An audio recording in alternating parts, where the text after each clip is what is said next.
నమస్తే ఫ్రెండ్స్. భారతదేశ రాజకీయాల్లో ఉండే ఒక ముఖ్యమైన అంశం గురించి ఈరోజు నేను మీకు చెప్పాలనుకుంటున్నాను.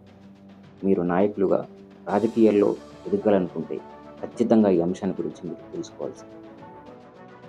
భారతదేశ రాజకీయాలలో తరచుగా వినిపించే మాట యువత రాజకీయాల్లోకి రావాలి, కొత్త ఆలోచనలు రావాలి అని. కానీ వాస్తవం మాత్రం మరింత దరిద్రంగా మారింది.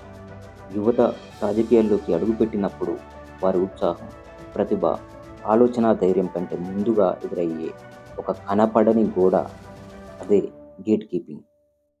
అసలు గేట్ కీపింగ్ అంటే ఏంటో తెలుసా? రాజకీయాల్లో అప్పటి వరకు ఉన్న సీనియర్ లీడర్స్ కొత్త వాళ్ళ ఎదుగుదలను అడ్డుకోవడాన్ని గేట్ కీపింగ్ అంటారు.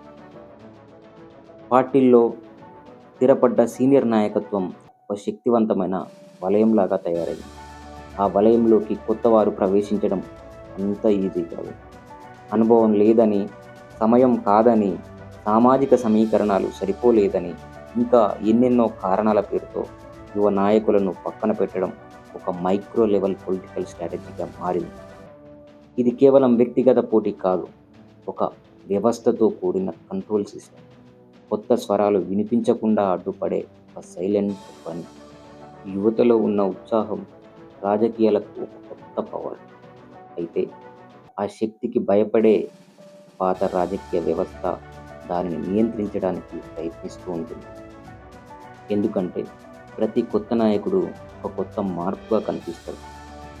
అది అప్పటి వరకు ఉన్న పరిస్థితులను కదిలించే అవకాశం ఉంటుంది. అందుకే పాత రాజకీయాలు, పాత రాజకీయ నాయకులు తమ ఆధిపత్యాన్ని కొనసాగించుకోవడానికి, కాపాడుకోవడానికి గేట్ కీపింగ్ను ఒక ఆయుధంగా ఉపయోగిస్తారు. అయితే ఈ పరిస్థితి శాశ్వతం కాదు. చరిత్ర చెబుతుంది ఏంటంటే ప్రతి తరానికి ఒక స్వరం ఉంటుంది.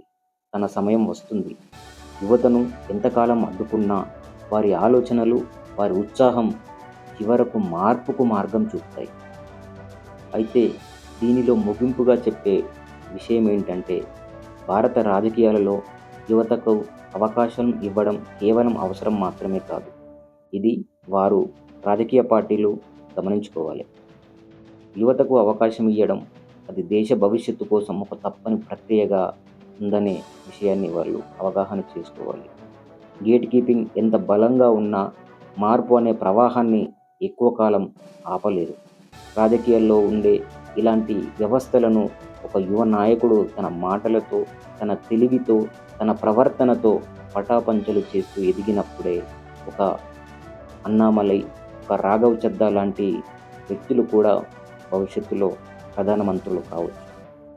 జై హింద్, జై భారత్. ఈ వీడియో మీకు నచ్చితే లైక్ చేసి మా ఛానల్ను సబ్స్క్రైబ్ చేసుకోండి.